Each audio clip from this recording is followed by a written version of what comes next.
on the Streets Radio.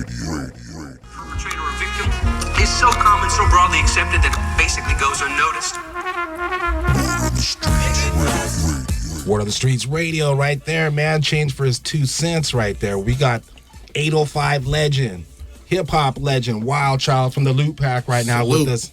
Salute, my brother. How you doing there, sir? I'm good. I'm right. Just going down memory lane, being up in this piece. Hey, welcome home. Welcome home. Thank you. Welcome home. Straight up. That's crazy. Man, so how long has it been since you've been up in here? We were talking about? We're talking maybe 30 years, man. 30 years, man. I don't know why it's been that long. I've been out here and there throughout time, but to do anything music related, 30 years, man. Man, 30 years, that's a long time. So last time you were here, like, what do you remember that was going on when you were here, man? I remember. I've been talking about it for mad years, but I remember we were always timing rocking here at the station when we might have been performing or opening for someone in concert. And it's just crazy because all the concerts I remember we were opening for, a lot of people don't notice, when I worked at a record store, it was also where they sold tickets to buy concerts. So I knew months in advance what hip-hop act was rocking, and that's how I was able to, pull a little cleverness,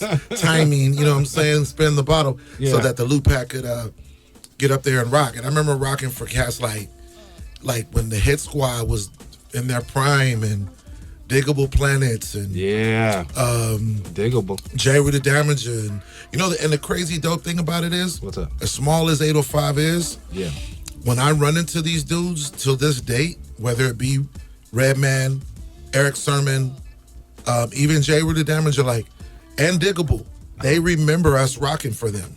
Oh, dope. Yeah, it's crazy. They wouldn't remember it off firsthand, but when they jogged the memory, they're like, oh yeah, I remember. And then they would kind of slowly reminisce back and be like, I remember that. It was dope to know that we at least made some form of an impact when we were first trying to get on. Hey, well, back in that time though, when I think rap was it was already around, but it was really getting off the ground. Yep. And when the Lootpack came in, you know what I mean? You guys had a very unique style. Yeah. You know what I mean? And I think that was always something back then, especially, right, that a lot of the MCs were trained on, hey, be unique, have your own style. Yeah. Getting started like that too, did you guys have pressures to want to sound like somebody that was influencing you, or how did you go about doing that? You know what? I think we followed Madlib's model, which was we do what we do for us, and if everyone else gravitates to it, that's a blessing. We weren't trying to shape ourselves to sound like somebody else, even though we're from the West Coast. We weren't trying to do that. And the funny thing is, when we first came out, all we kept getting was, oh, y'all sound like the East Coast, when really that wasn't true. It was because we didn't sound like the West Coast. Yeah. Or whatever was coming out from the West Coast, they automatically say, you sound like the East Coast.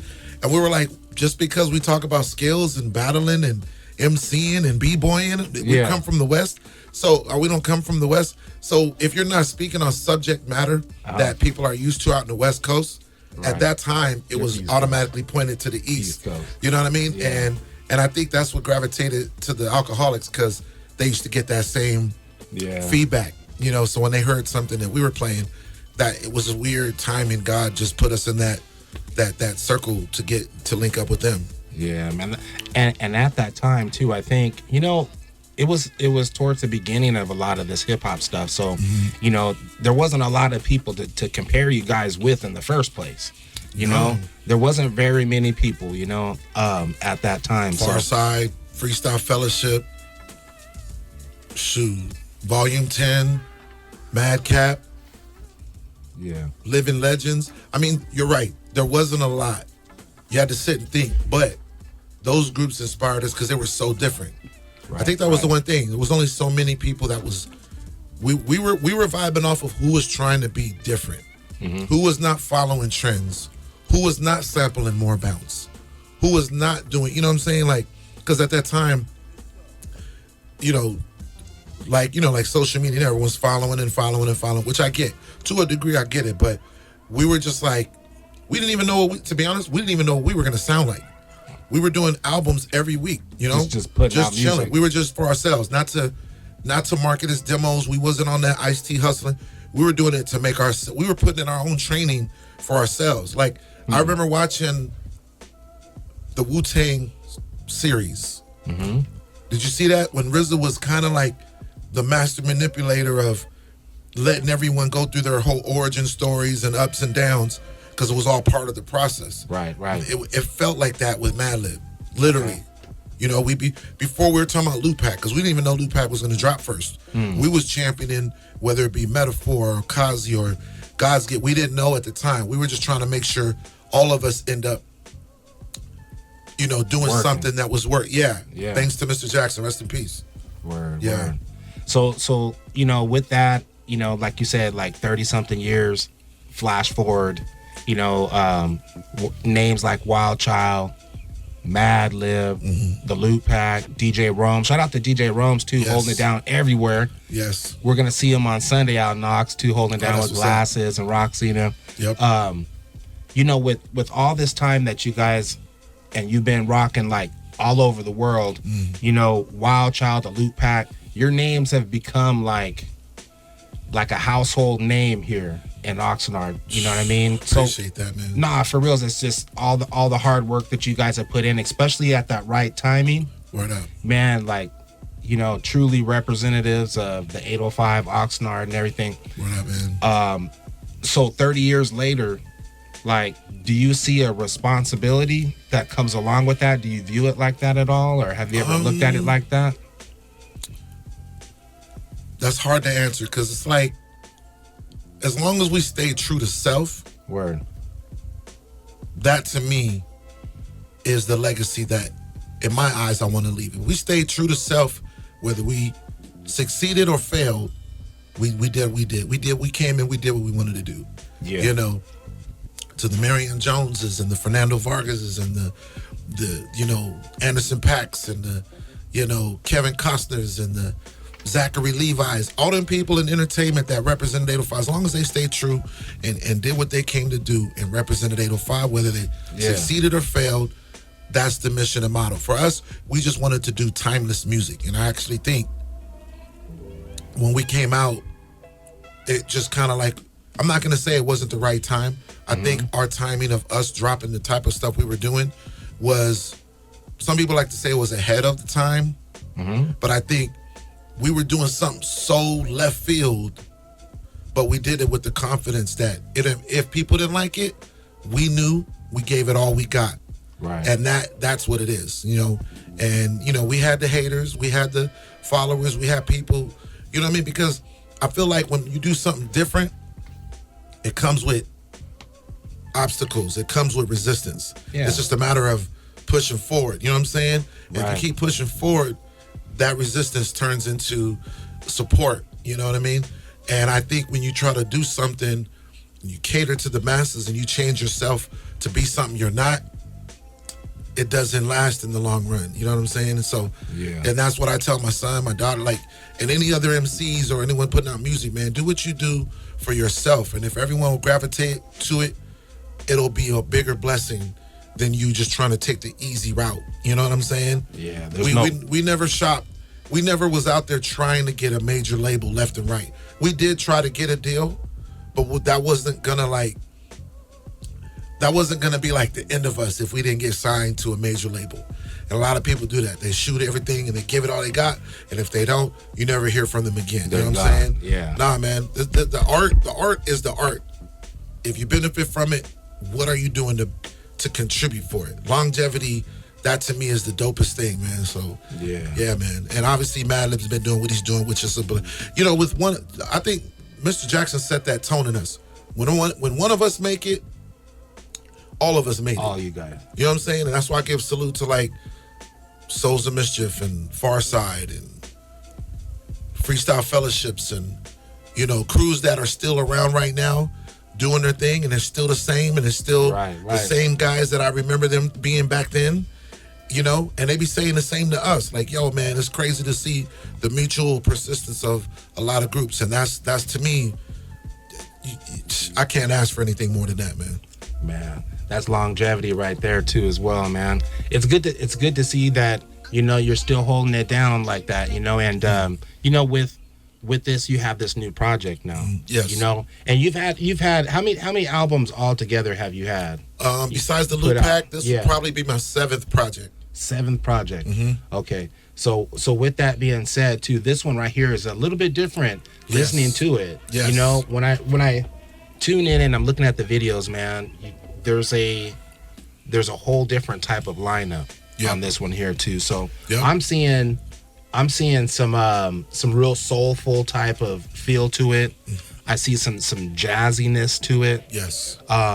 This project, tell me about the project, man. How did it all come together, man? How did it Okay. all come together? When me and Madeline would always listen to records, he knew that I was a movie buff. You know what I'm saying? I used to work at Blockbuster.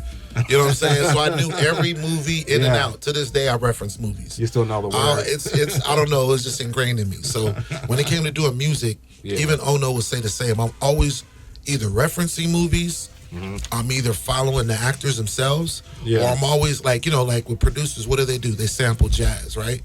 Me, I like to sample music sound bites or movie sound bites, actually. Okay. So what I do is I take aspects of a movie and I conflict. Sometimes I can relate to what direction some movies go. Like the Omawale, my last album. Yeah. People remember the Book of Eli with Denzel? Oh, yeah. He was carrying a Bible to the West. In my album, I wore the exact outfit he had from head to toe. I see. With the bow and arrow and everything. Same outfit he had. But my aspect was I'm going to the West with a turntable on my back. Right. And I'm all going up against resistance. His resistance Yeah. was just civility and people trying to live. My civility was like people who think hip hop is dead. You know, in the movie there was only one Bible left. Yeah, in my yeah. album, there's only one true MC left who represents all 4 elements of hip hop. And so that's where that came from. But Child of a Kingsman, the movie Kingsman, which I was a really fan of, I liked the way the movie was directed and combined with the action figures. I kept thinking the action scenes, the fighting scenes, and I kept thinking, what if an MC was one of many, a b-boy was one of many, and graffiti writers and DJs, and we also had chapters in the U.S. and all over the world. But in our chapters, when we go in, instead of it being a tailor shop, it's a record store. But in the tailor shop, that was like a front, right? That was a front because behind the scenes, that's where they had their offices, their bulletproof suits and bulletproof umbrellas. But in our world, if it exists, I call it my utopia.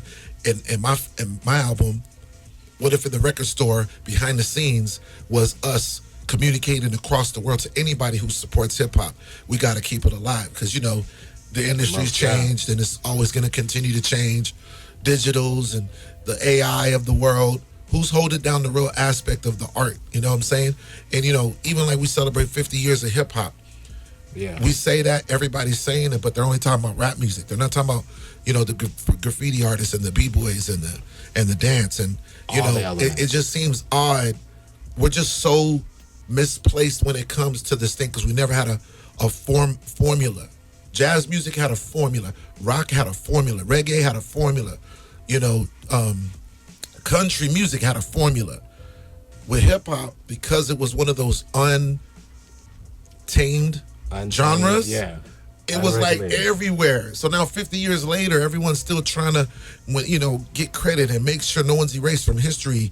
So these conversations can go deeper in depth, but I just felt like the only people that can get to that conversation are Kingsmen. So I called them Kingsmen because on any given day, no matter what element I represent or what you represent, we still can come together and talk about the same thing, where it started, where it's at now, and where it's headed. So being I'm a child of a Kingsman, I reference people who passed away and current people who are still here that we're trying to give flowers to. And I'm a child of a Kingsman. I'm what, 51 years old, and I'm still I say it in a song, I'm still trying to learn more than Kool Herc's beard. You know what I'm saying? And the 2 people that got me into this before I met all my crewmates was both of my uncles, Tony, rest in peace, and my uncle Kevin. So being what they did to me with this hip hop thing, even though I was a knucklehead being young, I try to carry that on to like my daughter, my son, and now my nephews, and the same, so on and so on. So Yeah. yeah. Well, hey, we got a track right now, man. We'll get into, man, because I was going to ask you, what's the definition of a Kingsman when you got here? Yeah, But Kingsman. Yeah, that's pretty much it. Yeah, boys. Mhm. You know, we know about the 4 elements. Everyone knows that, but it also can be anybody who supports those 4 elements. You know what I'm saying? To preserve what we call hip hop, pretty much. Word up.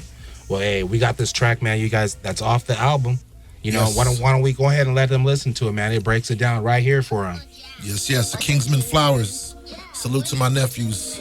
Well, Let's it's get a it pretty in. long story. Come take a trip down memory lane with me. Grab them flowers right there. Hey, Uncle Jack.